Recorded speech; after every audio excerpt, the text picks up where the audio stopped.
Hozir uyda o'tirarkanman, Ka'bada o'tgan daqiqalarimni eslasam, yuragim oshiqib ketadi. Farzandlarimga to'lib toshib gapirarkanman, ya Robbil alamin, so'zlarni oz gapirib qo'yyapmanmikin deb turib, o'zim xavotirga tushib qolaman. Ya Rob, Ka'bangni muhabbati shunchalikmi? Habibimni muhabbati shunchalikmi, ya Rob? Har gal sendan so'rayman, Habibimni tushimda ko'rsat. Rasulimni bir ko'ray, ya Robbim. Hidi shunchalik go'zal bo'lsa, o'zlari qanday ekanlar deyman, ya Rob. Rasulim alayhissalom meni tushimga kirmadi. Yuzlarini ko'rmadim. Lekin ko'rmasam ham yaxshi ko'raman, ya Robbim. Ya Rob, bu gal Habibim alayhissalom haqida hech narsa bilmasdan keldim huzuringga. Va'da beraman, yanagi safar Rasulullohni tanib boraman. Yanagi safar Ka'bangni haqida ma'lumotlarni bilib, senga munosib bo'lib borishga harakat qilaman, ya Robbim. Ya Robbil alamin, qanday muqaddas joylari deya chanqasam zamzam ichardim. Beixtiyor Ka'bani ushlashlik uchun yurdim-u, yuragim shu daraja tez uryapti, ya Robbim. Ya Robbim, Ka'bangni ushlatding-a? Ka'bangni muqaddas joylarini ishlatishlikni bizlarga nasib qildirding-a, ya Rob. Ey go'zal Allohim, yerdagi ramziy uying shunday bo'lsa, seni go'zal jamoling qanday ekan, ya Robbim. Ka'bangni ko'rsatgan ko'zlarimiz bilan jannatda seni jamolingni ko'ramizmikin, ya Robbim? Biz sendan qo'rqib emas, biz seni yaxshi ko'rib ibodat qildik, ya Robbim. Biz seni sevib ibodat qildik. Ya Robbim, yana yurtga qaytib, yana dunyoga sho'ng'ib ketyapman.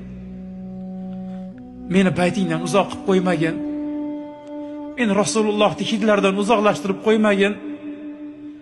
Sendan yolvoraman, Allohim. Bu safarimni hayotimdagi so'nggisi qilib qo'ymagin. Hozir o'ylasam, Ka'badagi vaqtlarimni qadriga yetmagan ekanman. Va'da beraman, ya Rob. Yanagi safar bundan go'zal ibodat qilaman senga.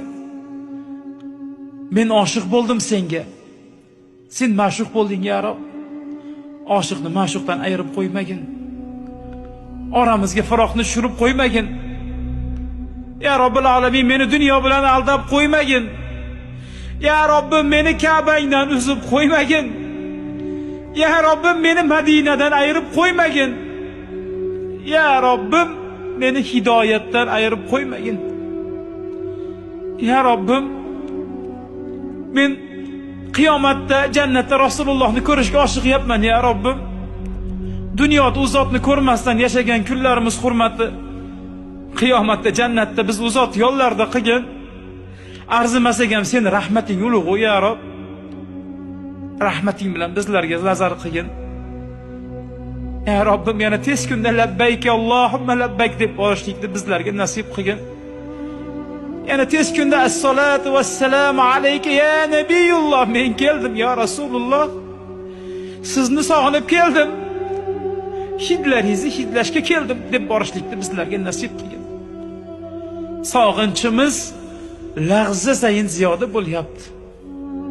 Muhabbatimiz soniya sayin ziyoda bo'lyapti. Bu muhabbati bizdan olib qo'ymagin. Biz seni sevamiz, ya Rob. Biz seni Habibing tug'ilgan zaminda, Habibingni bag'riga olib yotgan zaminda sevamiz. Ana shu joylardagi odobsizligimiz uchun bizlarni kechir. Ovqatlardan noligan bo'lsak bizlarni kechir. Vaholanki Habibing och yashagan edi, ya Robbim. Yotoqlardan nolib qo'ygan bo'lsak bizlarni kechir. Ya Rob, Habibingni tagiga solarga yumshoq to'shagi bo'lmagan edi. Ne ziynatlarni berding, ne'matlarni berding. Lekin ana shu ne'matlarda turib noligan bo'lsak bizlarni kechir. Ya Robbim, bizlarni ana shu muqaddas zaminlarga munosib qilgin. Qalbimizni to'g'ri yo'lingga burib qo'ygin. Biz seni yaxshi ko'ramiz, ya Robbim. Yaxshi ko'ramiz.